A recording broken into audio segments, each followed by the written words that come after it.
Hello everyone and welcome to Azam Sharp Weekly, and in this video I'm going to show you that how you can perform validation in your SwiftUI application using Validated Property Kit framework. Now before I begin, I have to tell you something that currently you may hear sound of my kids. They are playing downstairs, they're very loud, and people are mowing their lawns. Everybody is at home because of this coronavirus pandemic, and that's why you may hear different things in the background. I do apologize for that. Unfortunately, there's nothing really I can do unless I wait till like 9 or 10 p.m. to record this. Okay, so we'll be using the Validated Property Kit, which uses the property wrappers, which is a new feature in Swift language, to decorate your properties and then to basically validate them.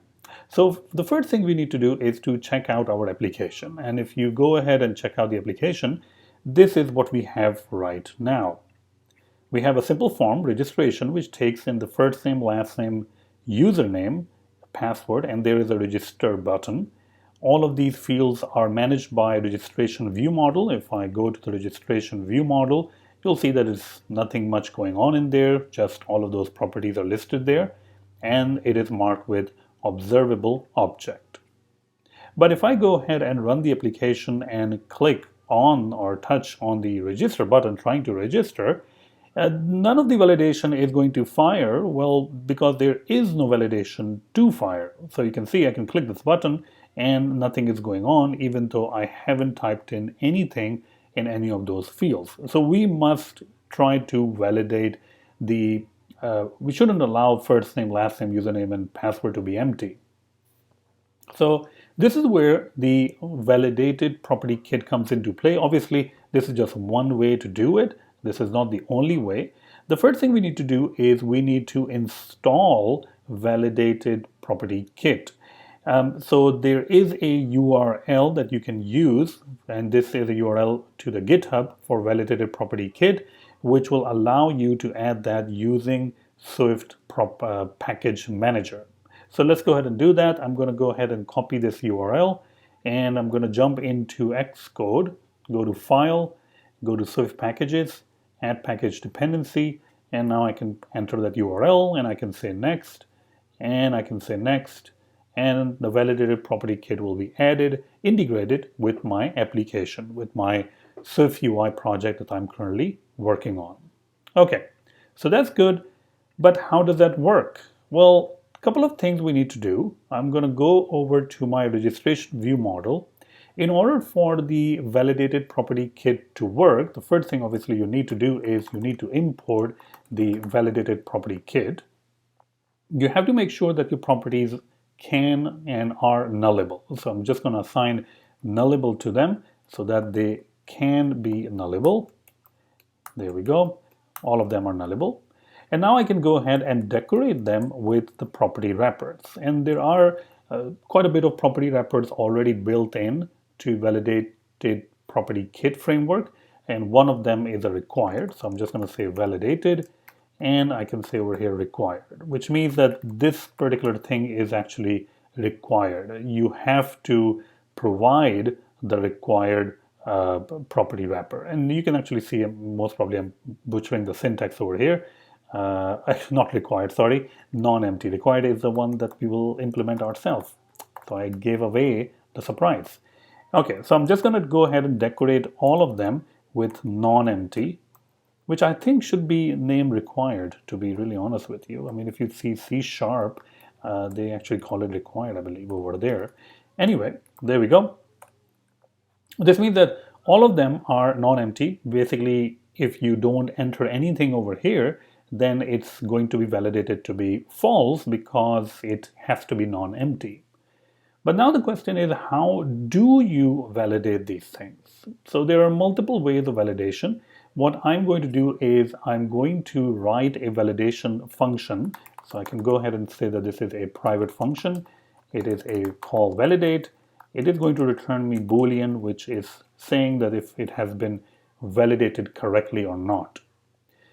Now, when we are validating, if you look at our user interface, we can have a lot of validation failures. All right, let me actually go back over here. The validation failures can be related to the first name, last name, username, and password. So what we need to do is we need to specify that all of those things, all of those errors, where would they live? And for that, I'm going to create a separate class, and I will call this broken rules class. So let me go over here, and I'm going to go ahead and create a new group. Now, you don't necessarily need a broken rules class or a structure to indicate a broken rule, but I think it's a good idea to create a broken rule because in the end, these are rules, right? I mean, the thing cannot be empty. Those are all simple rules. So let's go ahead and see that how we can create broken rules. And broken rules is pretty simple. So I'm just going to copy paste it. It has an ID. It has a property name, the name of the property that got broken, basically first name, last name, username, and password. It has the message that can be first name cannot be null, first name cannot be empty, password should be of this length and that length, and so on. All right. So now we can go over here back to our registration view model. And what we can do is we can go ahead and create a property for broken rules. And this will be marked with published, which means that anytime you add anything to the broken rules or you remove it, then it's going to fire it's going to publish an event. Okay, so what should we do inside the validate? Well, the first thing we're going to do is we are going to go ahead and remove all the broken rules so that we are starting fresh. The next thing is that we need to create those broken rules, basically all the different rules that we are trying to validate. And you can see that the rules is validation error for last name, validation error for username, validation error for password. So all of these different rules we have now inside the rules collection. Now what we can do is we can go ahead and iterate through all of this stuff. And if there are any broken rules, we are going to go ahead and add it to our self.brokenrules collection. So let me go ahead and make sure that we are organized over here. There we go. So what we are doing is we are going through the rules or compact map, and we are going through rules array and pair one, because this is going to be kind of like a tuple. So in that, what we are doing is that we are getting the first item, a dictionary, and failure reason. We assign the failure reason to the error message, and then we add that failure reason over here. All right. So we're adding the property name to pair 0, which is this one, the property name, and the error message, which is this one, we're assigning to the message. The final thing that we can do is we can return that if the broken rules are validated correctly or not. If the count is equals to 0, that means that our thing is correct. All right. Okay, so let's see what's going on over here. Looks like it is returning. Okay, that's good. Next up, we're going to go ahead and create a register function that people will fire, which in turn is going to fire the validate function. So there's our register function. Now, if you go back to the content view, you will realize that that's not going to work. And the reason it's not going to work, this binding is going to fail, is that the binding doesn't really work on the optional items. If you look over here, first name, you can see right over here, it's not a binding of string, it's a binding of string of optional, meaning a string can actually be null. So how do we do this? Well, the good news is that we can make an extension on the optionals that can give us the actual value underlying value that we are looking for. So what I'm going to do is I'm going to go ahead and create a new group, and I will call it extensions. And all of this code that I'm about to add, I got it from Stack Overflow some time back.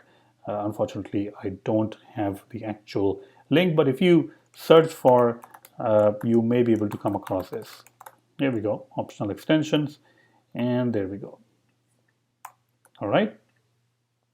So it's basically an extension on the optional, and if you say bound, it's going to give you the actual value, or it's going to give you nothing, basically empty string. Now, using that approach, we can go back to the content view and we can simply call the bound, which is going to give us the actual element over here, bound, bound. Perfect. We can go ahead and run this application now, build it. Okay, great.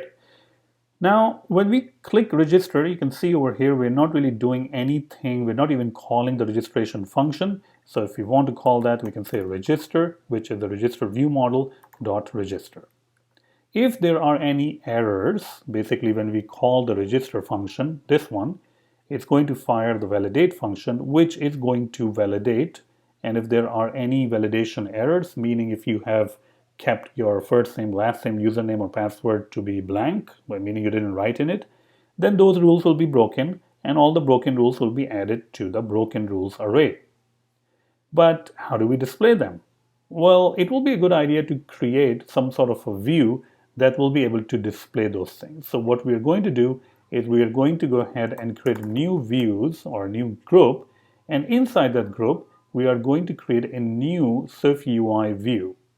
And we are going to call this a broken rules view. The only purpose of the broken rules view is to simply display, well, the broken rules. So I'm just going to go ahead and add that. You can see over here it takes in a broken rule array and it simply displays it inside a list. Now, obviously, this also gives us opportunity to refactor the broken rules view if you want to display it something else. Or if you want to display the errors or the summary of the validation messages in a different way, you can simply jump onto the broken rules view and change it completely. I'm also going to make sure that the content view is inside the views. And now we can go ahead and start using the actual broken rules view. So let's see how we can do that. We have to make sure that this is outside the form. So this is our form ends over here. And we can say, not sure why it's not actually showing us that. Let's go ahead and build our application. You can see sometimes, the SwiftUI doesn't really work correctly. So I'm just going to go ahead and add it over here. Let's go ahead and build it again. Okay. Now let's go ahead and try to run it and see if it gets fired or not. And we should be able to see some sort of broken rules if we don't put anything in our text boxes over here or text fields. Okay, so I'm not going to put anything over here. I'm going to say register. And you can see it's saying is empty, is empty, is empty, is empty. Obviously, you can go back to where you were gathering all of those errors, basically over here. And the message right now, it simply says is empty. But you can, change the message also. So you can say over here, what is it? Pair, P-A-I-R dot 0 is empty and all that stuff. So you can change the message if you want to. So now we will go back again to the content view. We will go ahead and resume it. And I'm going to go ahead and click over here. Now you can see it's a little bit more nicer. It's saying last name is empty, username is empty, password is empty, first name is empty, and so on. Now if I start typing something over here in the first name, whatever, John, and you can see that the first name is now obviously gone, and it's still complaining about the last name, username, and password. This is great, but what about if we want to change the message completely? I don't want to say is empty. I want to say, well, first name should not be null or blank or something, or please enter the first name. I want to tell that, customize the message basically. Okay, so in order to customize the message, what you have to do is you have to extend the validation class that they have. So if I go ahead and add a new file, I'm going to say over here validation plus extensions. And if you go ahead and type over here, first of all, we have to import ValidatedPropertyKit. And now I can say validation. So you can see the validation is the structure. We can extend that where the value will be equals to string. Now, where value basically means that if you actually check this out, if you jump to the definition, this is a generic type. So the value over here has to be string in this case. And only for strings it's going to work as we are implementing it. Now, if you want to create your own property wrapper, we can actually do that. Over here, I'm creating a property wrapper call or a function called required. You can actually pass in the error message right in the constructor itself. It is going to return your validation. When it initializes, it's going to give you the actual value. If the value is empty, then we are going to simply return the message error message, or else we're going to return success. So the one that we have created now is called the required, and we can use that instead of non-empty. Or you can even extend non-empty if you want to. Let's first go ahead and build this. Okay, here we go. Now I'm going to go ahead into the content, not content view, but the registration view model. Here we go. And let's go ahead and try to decorate it over here, the required property wrapper or the required function that we have implemented. And now we can actually pass in the error message, and we can say first, or we can be completely customize it. Please enter first name. All right, let's go ahead and build that. Now, if you're using this approach where you're passing the value, which is actually really good, then we may have to remove this pair, which is right here, or else it will duplicate the message right here in the message. We just want to say that take whatever the value is in the message, which is already pretty fulfilling message, because the error message that we have is please enter the first name. So let's go back to the content view. Let's resume it. Let's go ahead and run it again. And we're going to click on the register, and this is much nicer. I think it's saying please enter first name. Obviously you can customize that. You can make sure that everything is correct or more descriptive. But this is how you can create your property, extend basically the validated library to add your own validation, or you customize the error messages also. All right. So in this lecture, you learn about how you can use the validated property kit to validate the properties based on the property wrappers that are available in the new version of Swift, to validate the forms in SwiftUI applications. If you want to learn more about building amazing SwiftUI applications, then check out my course, SwiftUI Declarative Interfaces for any Apple device. This course has close to 3,000 students enrolled, and you can see that this is the best-selling course on Udemy. More than 13 hours of content, and I do plan to add a lot more content to the course. We're going to start the course by learning about building list and navigation, understanding state and binding, which is a mandatory chapter. Don't skip that one. That's very important. Then you're going to learn about coffee ordering application also, which is going to integrate with a JSON API. You'll learn how to get, you'll learn how to post, a lot of cool stuff. You'll also learn about the forms, the model, integrating with core data also, and also SwiftUI for all devices, meaning you are going to learn how to create application which will run on watchOS, which will run on macOS and iOS, and you will also build the stocks application that you're used to in your iOS device. We are going to be creating that completely from start to finish. So this is an amazing course, and if you want to support my work, this is the best way to support it. Now the link to the course is right there in the YouTube description. So I really do appreciate if you use the link in the description, because if you use the link in the description, I will get to keep a little bit more higher revenue because you're using the coupons that I have created, and you will get the best deal. So thank you so much for supporting my work, and go ahead and check out this amazing course, SwiftUI, Declarative Interfaces for any Apple device.